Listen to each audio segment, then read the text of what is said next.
दिल्ली का सरोजनी नगर में देश का पहला सखी डिपो बनाया गया है। इस डिपो में बसों को संचालन से लेकर प्रबंधन का काम महिला कर्मचारियों के हाथ में होगा। दिल्ली के परिवहन मंत्री कैलाश गहलोत ने डिपो का उद्घाटन कर बसों को हरी झंडी दिखाकर रवाना किया। परिवहन मंत्री ने कहा है कि महिला सशक्तिकरण के क्षेत्र में अभूतपूर्व पहल है। सखी डिपो में कुल 223 महिला कर्मचारी तैनात की गई है। इनमें 89 ड्राइवर और 134 कंडक्टर शामिल है। परिवहन मंत्री ने कहा कि सखी डिपो केवल न महिला का सशक्तिकरण का प्रतीक है, बल्कि पारंपरिक रूप से पुरुष प्रधान परिवहन क्षेत्र में महिलाओं द्वारा सभी बाधाओं को तोड़ने का प्रमाण भी है। सफर के बारे में परिवहन मंत्री कैलाश गहलोत ने कहा कि सखी डिपो की स्थापना उनका पुराना सपना था और इसे हकीकत में बदलने का सफर कई चुनौतियों से भरा रहा। साथियों, ये देखो आप अपनी महिला शक्ति प्रदर्शन, जो आदमी कॉन्ट्रैक्ट के ड्राइवर, डीटीसी के चालक और अनुबंधित कंडक्टर नहीं कर सके, वो इन महिलाओं ने कर दिखाया। आप अपने हाथों को बांध के मत बैठो, इनके साथ आओ और इनके प्रदर्शन में साथ दो। ये भाई सरोजनी नगर डिपो, इसको पिंक डिपो बना दिया था दिल्ली सरकार ने। गहलोत सरकार ने पिंक डिपो। अब लड़कियों को बुला लिया, दूर से पूरी दिल्ली से लड़कियां इकट्ठी कर ली हैं। अब पता नहीं कौन लड़की कहाँ से आ रही है। और ये लड़कियां सुबह कैलाश गहलोत जी आए थे उद्घाटन करने। लड़कियां ने ऑर्डर कर दिए, मांग रखी है कि समान काम समान वेतन। सुप्रीम कोर्ट का ऑर्डर है 2017 का। दिल्ली सरकार समान काम समान वेतन लागू करे तो लड़कियां हटती हैं। एक भी गाड़ी आउट नहीं होने दी है। आज पहला दिन है पिंक डिपो का, सरोजनी नगर डिपो। आप सभी भाइयों से रिक्वेस्ट है कि इनका साथ दें और अपनी मांगों को मनवाएं। बहुत बढ़िया काम करा है। महिला कर्मचारियों को हेडक्वार्टर ले जाया जा रहा है बात करने के लिए। अब आगे देखते हैं क्या करते हैं। 59 सेंटीमीटर की न्यूनतम ऊंचाई की आवश्यकता के कारण कई महिलाएं ड्राइवर नहीं बन पा रही थी, तो परिवहन मंत्री ने फरवरी 2022 में ऊंचाई की आवश्यकता को घटाकर 153 सेंटीमीटर किया। महिला ड्राइवरों की सुविधा के लिए बसों को पावर स्टीयरिंग, एडजस्टेबल सीट और स्टीयरिंग व्हील विकल्पों से सुसज्जित किया है। सखी डिपो का उद्घाटन होते ही पहले दिन महिला ड्राइवर और कंडक्टर परिवहन मंत्री के सामने ही धरने पर बैठ गई। उन्होंने स्थायी नौकरियों की मांग की। महिला कर्मचारियों ने कहा कि इस डिपो में जिन सीएनजी संचालित बसों को लाया गया है, उनकी आयु महज 2-3 महीने की बची है।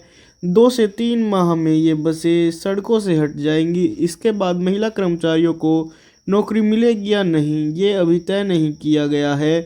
उनका कहना है कि उन्हें 1 दशक बीत गया है, लेकिन स्थायी नौकरी नहीं दी गई। शर्म आनी चाहिए भैंसो, टीटीसी के ड्राइवर और कंडक्टरों को अब चूड़ी पहन लेनी चाहिए। जब ये आगे अड़ी हैं तो यहाँ से भागने की क्या जरूरत थी? यहाँ अड़ो इनके साथ आके। शर्म आनी चाहिए। शर्म आती है मुझे तो ऐसी पुरुष समाज पर, जो इन महिलाओं का साथ नहीं, माँ बहन बेटियों का साथ नहीं दे सकती।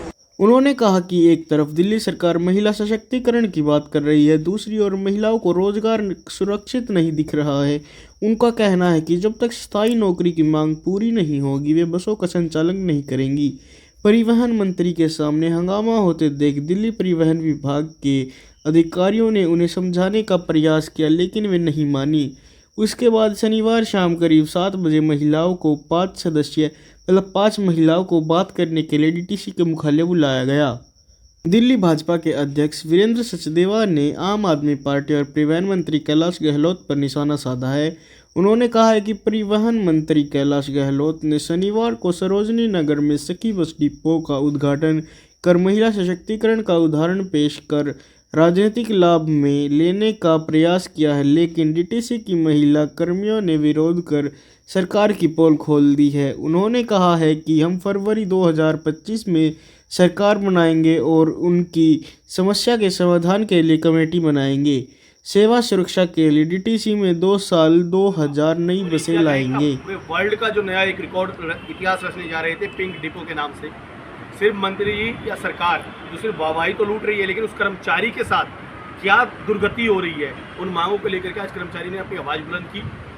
दिल्ली सरकार ने या डीटीसी मैनेजमेंट ने बेसिक डीए गेट पे का ऑर्डर जो दिल्ली सरकार के फाइनेंस डिपार्टमेंट द्वारा पास है, जो डीटीसी को लागू करने के लिए दिया गया है, लेकिन आज तक वो फाइल टेबलों पे तो घूमती रही, लेकिन कर्मचारियों के भले के लिए कभी पास नहीं हुई। इन मांगों के साथ साथ CL से लेके मेडिकल क्लेम, जो ESI के नाम से पैसा तो काटा जाता है, लेकिन ESI की कोई सुविधा नहीं।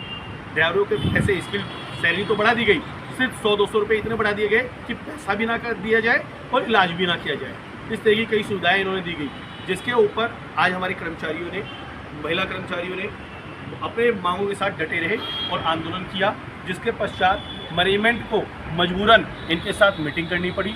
मीटिंग करने के बाद भी जो अपनी डिमांड रखी गई, उस पर जो आश्वस्त एक डिसीजन चाहिए था कि कर्मचारियों के भले के लिए काम होगा, उस पर सिर्फ मौखिक तो कहा गया, लेकिन लिखित में देने के लिए कोई तैयार नहीं। समय पीरियड, फाउंडेशन कोई नहीं।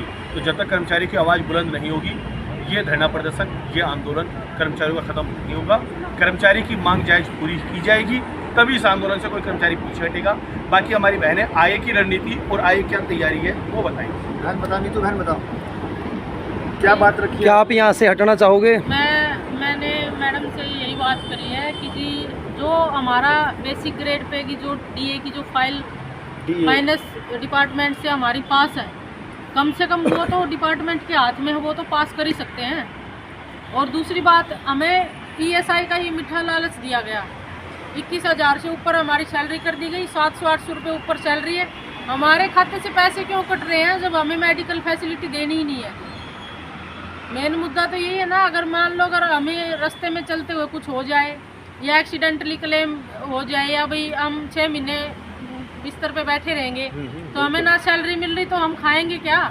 हमारे पैसे काट। जैसे कि CGM मैडम ने नीतू जी आपको और आपकी टीम को जो ये कमेटी गठित की गई थी, ऐसे लता होगी, आप आशु, आप पूजा जी, काजल, जैसे कि एक वाल्मीकि झा, मनोज शर्मा महामंत्री जी, सुमित राणा जी मीडिया प्रभारी। तो जैसे ही हमारी एक कमेटी गठित करके CGM मैडम के पास आई थी रात को कि वहाँ कुछ निष्कर्ष निकलेगा, निष्कर्ष तो नहीं निकला, बल्कि हमें ये कह दिया गया कि 1 हफ्ते के अंदर अंदर हम इसे देखेंगे, इसे पुटअप करेंगे। पुटअप किया है और एग्जामिन करने के लिए बोला है। इतने तो पढ़े लिखे हम भी हैं, एग्जामिन और पुटअप करने में हमें फर्क पता है भी पुटअप कर दिया क्या पुटअप और किया है। लिखित में हमसे जरूर लिया गया है, हमसे ले और दिया नहीं। सारी सुविधाएं जो हमें चाहिए वो हमसे लिखित में ली गई है, बट खुद डिपार्टमेंट ने हमें लिखित में कोई आदेश नहीं दिया। इसमें हमारी 4 मांगे तो ऐसी है जो अभी के अभी पूरी कर सकता है डिमांड। अगर डिपार्टमेंट चाहे तो अभी के अभी हमारी सारी डिमांडें नहीं मानते हैं, टाइम लगता है, टाइम पीरियड होता है, लेकिन एक लिखित तो दें। इससे एग्री हैं, हमें भी पता है अभी कुछ चीज़ें ऐसी है जो हमारी डिमांड है जिसमें भाई 10 दिन 15 दिन लग सकते हैं। और नीतू जी आपसे मैडम ने, CGM मैडम सुनीता चौहान ने जो लिखित में लिया है वो आपकी डिमांडें ली हैं या कुछ और भी लिया है? सिर्फ डिमांडें नहीं, ओनली डिमांड हमने दी है कि जो हमारी चीज़ें जो DTC विभाग लागू नहीं कर रहा, कम से कम जो हमारे पे ये है कि जो हमारा बेसिक ग्रेड पे है, DA है, TA है, हमारी CL है, जो डिम्स को दे रहे हैं 15, हाँ, वो हमें क्यों नहीं मिल रही? भाई हम इतना रिस्क लेके इतनी सवारियों को हम अपने गंतव्य तक पहुंचा रहे हैं और हम खुद परेशान हो रहे हैं। बताओ इसमें अब डिपार्टमेंट में कई चीज़ें तो ऐसी है ना जो अभी के अभी लागू हो सकती है। हमें लिखित में कोई आश्वासन नहीं दिया जा रहा। हमें रात को यहाँ आप अपना ये धरना कब तक रखेंगे कायम? हमारी मांगे लागू नहीं होती, जब जो हमारी जायज मांगे हैं, जो DTC पूरी कर सकता है अभी के अभी जो हो सकती है। संडे को बोला भी संडे है, हमें कोई दिक्कत नहीं है। जब तक हमारी जो मांगे ये है, इनमें से ठीक है कुछ में टाइम लगेगा, बट कुछ जो अभी पूरी कर सकते हैं टेबल पे बैठ के, टेबल पे जो होगा बेसिक ग्रेड पे जो हमें दे सकते हैं, CL दे सकते हैं, CL दे सकते हैं वो। और हमारा जो बैज की प्रॉब्लम है, बैज की प्रॉब्लम समस्या है, हमारी बैज की समस्या है, वो हमारा डिपार्टमेंट अब चाहे तो एक सिग्नेचर में वो हमारी कंप्लीट कर सकता है। बैज हमारा के लिए परमानेंट बनना चाहिए, परमानेंट बैज चाहिए जी हमें, क्योंकि हमें परेशान इतना किया जाता है बैज के नाम। हर एक साल बैच बनवाओ, अलग से उसकी फीस लगती है और उसके लिए हम अपनी दिहाड़ी छोड़ के, मजदूरी तो है हमें 800 रुपये हमें दिहाड़ी दे रहे हैं, 800 कुछ रुपए आपने। और महामंत्री मनोज शर्मा ने CGM मैडम के सम्मुख ये भी बात रखी है कि जो DTC की गाड़ियाँ इलेक्ट्रिक मार्का DTC का है, उस पर स्टाफ प्राइवेट है और हमें जॉब सिक्योरिटी दी जाए। सबसे पहले तो इसको जो 1 साल का जो कॉन्ट्रैक्ट है इसको हटाया जाए। डिप्टी CGM सुनीता चौहान जी के आगे रखा कि जो DTC की गाड़ियाँ धीरे धीरे ख़त्म होती जा रही हैं, कोई 2 महीने में, कोई 3 महीने में, तो वहाँ कॉन्ट्रैक्ट के ड्राइवर वहाँ कहाँ जाएंगे, उनका भविष्य क्या है। इस बात को जब मैडम के आगे रखा तो मैडम ने बोला मंत्री जी आप ही के लिए काम कर रहे हैं कि आप इलेक्ट्रिक बसें चलाएं, आप अनुभवी ड्राइवर है, इलेक्ट्रिक बसें चलाएं। मतलब कि 15-15, 20-25 सालों से जो अनुभव है ड्राइवर कंडक्टरों को, वो प्राइवेट कंपनी में झोंक दिया जाए, जो सीधा सीधा मतलब अनुभव का मजाक उड़ाया, अनुभव का मजाक उड़ाया जाएगा। हमारी तो यही उम्मीद है, एक अपील करें पूरे स्टार्ट। हम एक ही डिमांड रखना चाहते हैं, हमारे जो ड्राइवर भाई है, कंडक्टर भाई है, हम उनसे एक ही बात कहना चाहते हैं, अगर आपकी बहन यहाँ रात को 8 बजे यहाँ आईपी हेडक्वार्टर में खड़ी है ना, आप इसमें इस चीज़ में पीछे क्यों, हमारा साथ क्यों नहीं दे रहे आप? हमें आपका साथ चाहिए। अगर आपको कुछ करना है, कुछ चाहिए, कुछ लेना है, आज आपको हमने मौका दिया है, बाद में हमें ये मत कहो ना लेडीज हमारे साथ नहीं आई। आज हम सारी लेडीज जेंट्स भाइयों के साथ हैं। हम नहीं चाहते हमारा अकेले लेडीज का कुछ हो, हम चाहते हैं हमारे भाई हमारे साथ में रहे इस चीज़ में। हम सब ऐसे नहीं भाई अकेले लेडीज के लिए कुछ हो जाएगा। हम आपका साथ चाहते हैं, हमें आपका साथ चाहिए। जितने भी हमारे ड्राइवर भाई हैं, कंडक्टर है, लेडीज जो भी है, जेंट्स जितने, सब इकट्ठे चाहिए हमें आपका साथ चाहिए। हम आपसे हाथ जोड़ के रिक्वेस्ट कर रहे हैं, हमें आपके साथ धरने प्रदर्शन पे हमें इस धरने को मजबूत बनाना है, मजबूत भी बनाना है और इस सरकार को झुकाना है। डिपार्टमेंट को यह पता चलना चाहिए जो नारी शक्ति जिसका जिंदाबाद कर रहे हैं ना, उसमें पावर कितनी है। बहुत बढ़िया।